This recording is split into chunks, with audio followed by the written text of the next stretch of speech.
Hello everybody, some friendly faces here. My name is Jeff Katzman. I'm the CEO and founder of CoreLearningExchange.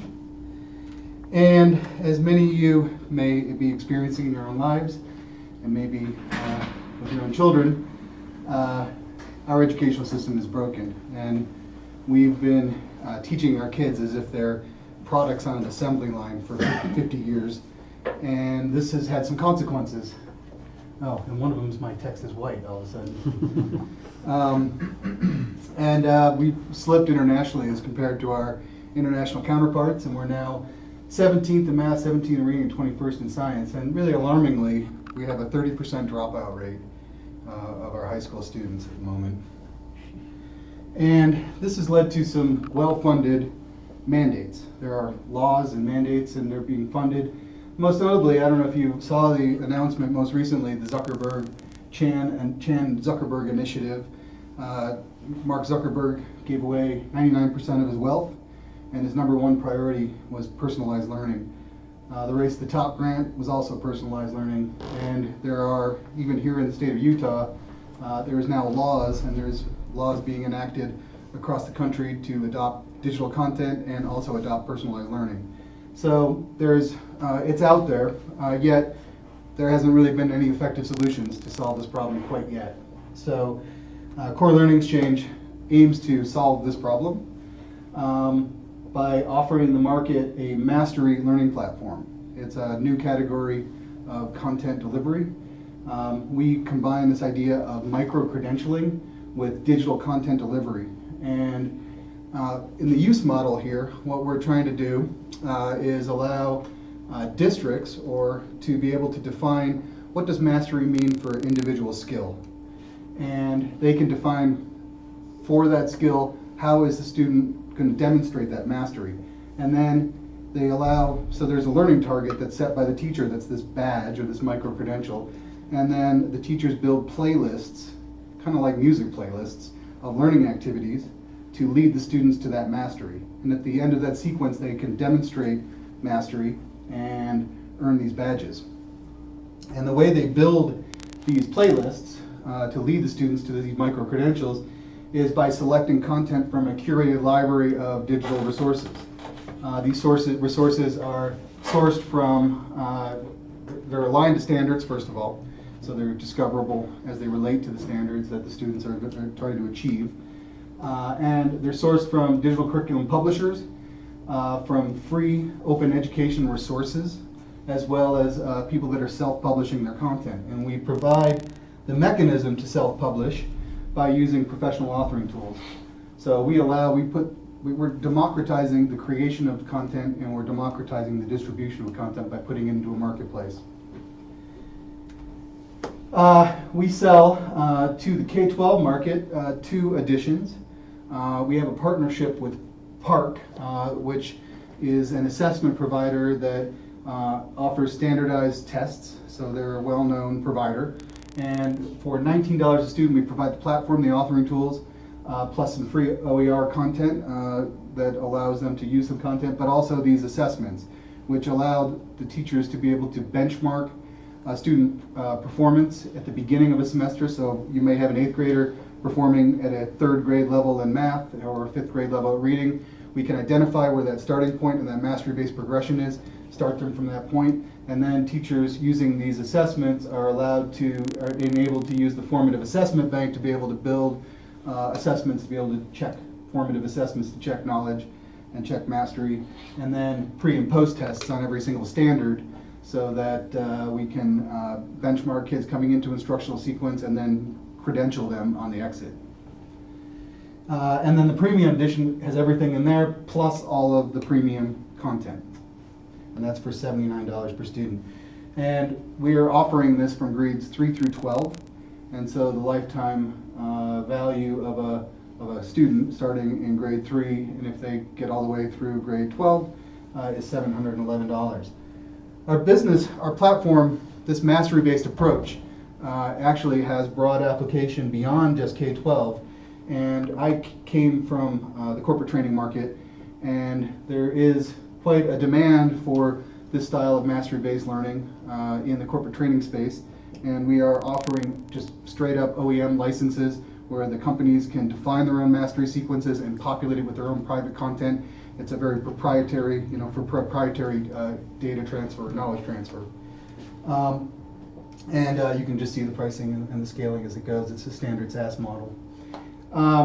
We're combining two kind of large markets in K-12. There's the digital curriculum market plus the content delivery and learning platforms. So those two combined globally are 29 billion, of which we think we can capture 2%. And then if we look at the corporate training market, it's kind of giant. There's companies spend a lot more on employees than they do students. So that constitutes 52 billion globally, of which we think we can capture 1.4 billion. Our traction really has just sort of begun to manifest. We had our MVP just in January, and since we've joined Boom Startup, this is all of this traction has emerged. We have booked some revenue by selling an OEM license to Vantage, which is offering education systems into prisons. And then we have commitments from some charter schools and a vocational training program starting this summer. So we have LOIs on that front.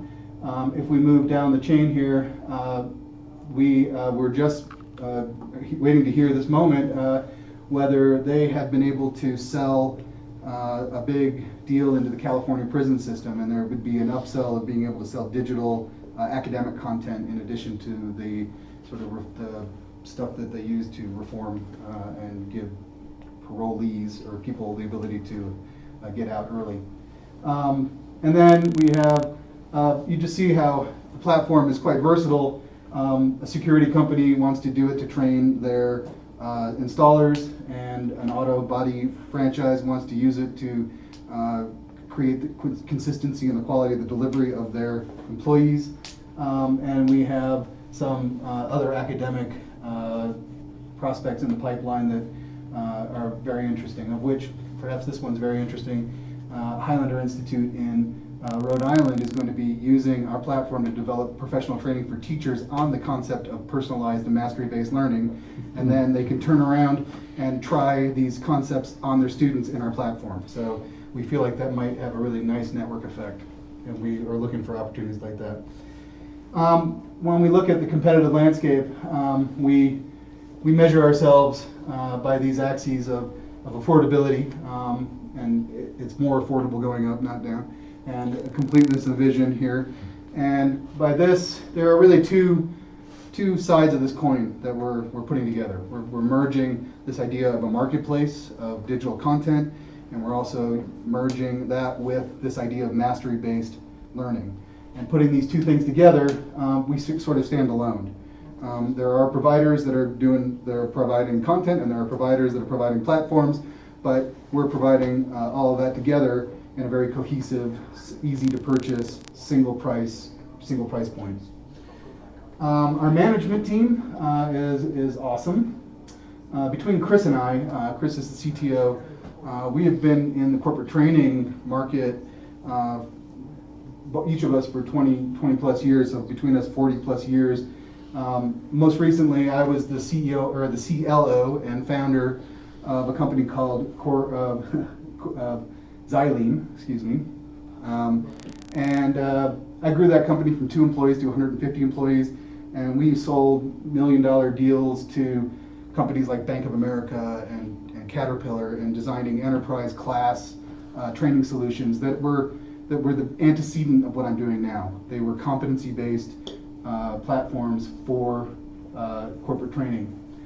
Chris was the CTO of Meridian. If you know much about the corporate training market, that's one of the largest, has the most users across the globe, and he was the CTO and the architect of that platform, as well as a key contributor of most of the technical standards that underpin most of our current platforms. So if you know much about IMS and SCORM, these kinds of things, Chris was a key contributor on the definition of those standards. And Paul is a entrepreneur and co-founder, and he is working with us to develop our relationships with our publishers, and he's done a great job. We've actually been able to sign up, defying all odds. We've been able to get quite a roster of publishers in our marketplace. And if you know, one notable advisor is Michael Horn, who wrote the book called Blended, which is sort of the North Star for all of us that are in this educational reform movement. He's been an evangelist for these concepts, and he's been instrumental in sort of helping us sort of set our North Star and really where we're heading. So with these different revenue streams, they're represented here, and they really represent, these numbers really represent where we think the focus of our work is going to be, is in selling the premium editions of our platform. We have supplemental income with just the sort of the PARC, the assessment version, and then that's also a stable supply of corporate training OEM licenses.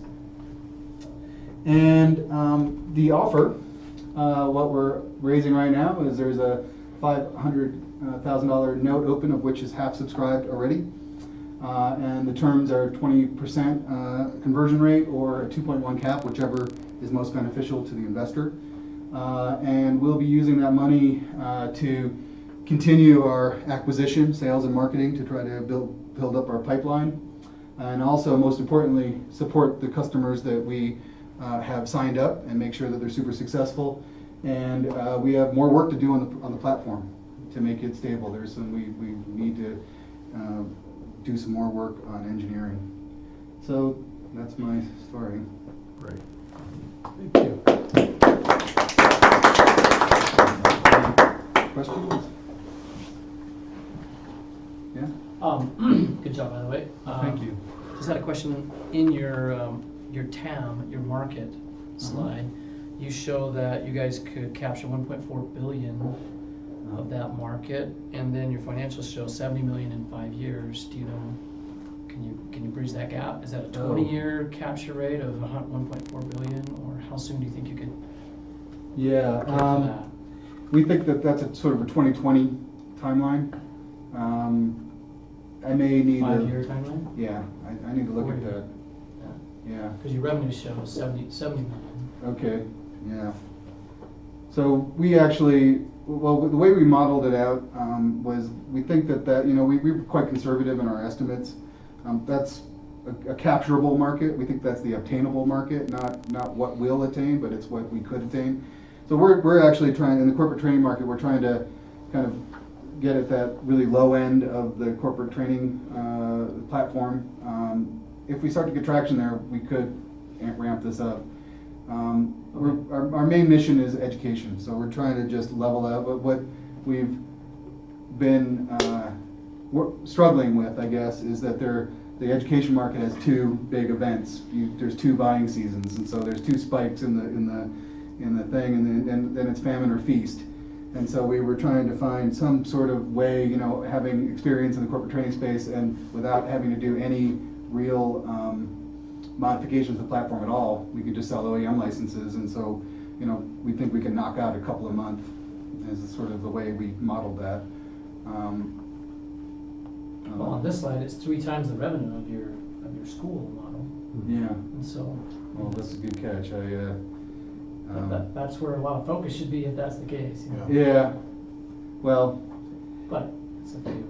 Yeah. Well, it's a matter of social impact. Where do we want to impact what we're trying to do here? And so for me, I came from corporate training. I made the pivot over here, and now I'm sort of pivoting back just to kind of cover some cash flow needs out of the business. But it's a good catch. I appreciate the feedback. What's the key value driver of what you're doing for the corporate clients? What's the problem that you're solving for them that they're not getting solved right now? It's easy. It's the same problem, and it's the same problem all the way around. And the idea is that if you are an employer and you have a product or service that needs consistent delivery, you need to credential your employees. You need to make sure that when you put them out in the field, that they that they've demonstrated mastery before you put them in front of a customer. And so the idea of this mastery-based approach, if I'm, in K-12, it's can I calculate a right triangle? If it's, a banker, it's can I do this international wire? So these are discrete skills that that the employer needs to be able to define what mastery means, and then lead the employee to that mastery through educational content. So how are they solving the problem right now versus what you would do for them? What's different about it? Well, right now there's really no accountability. They put them in they fly them to junkets, they sit in conference rooms, they absorb a bunch of PowerPoints. There's really no accountability. Then they put them back in the field and they actually learn on the job.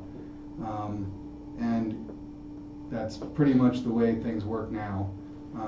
Or they're doing giant monolithic multi-hour e-learning courses that they just click through and somehow get a final score, and there's really no demonstration of mastery along the way. So there's a huge problem. I mean, the companies, and this was one of the problems at my last company we solved, was being able to identify job skill gaps, and then be able to fill those gaps in the most efficient way possible, and then be able to make sure that that the employee that has done the training can demonstrate in a verifiable way mastery. Jeff, it occurred to me as you were presenting that there's another market that's maybe especially low-hanging fruit because it's funded by the feds, and that's the SPED market, specifically though RTI, response to intervention. Mm-hmm. Because when you think about it, the response are your pre and post tests. Mm-hmm. The intervention is your playlist. And so you could come in to that niche, which is very funded, required by all districts. It's very common model now, RTI. Mm-hmm. And you have the makings for an RTI engine. Yeah. And it'd be very easy to just put... Nothing's more personalized in the learning space than RTI. Really. It's not, but I mean, think about that, because the intervention really is his playlist. Yeah. And his response really is your pre-post. Right. So you want to noodle on that, because that might be, frankly, your lowest hanging fruit here. Yeah, so we're trying to find those pockets. We're casting a lot of hooks everywhere right now, and it's interesting what's catching. And it is these kind of niche kinds of applications that we seem to get the most traction with right now.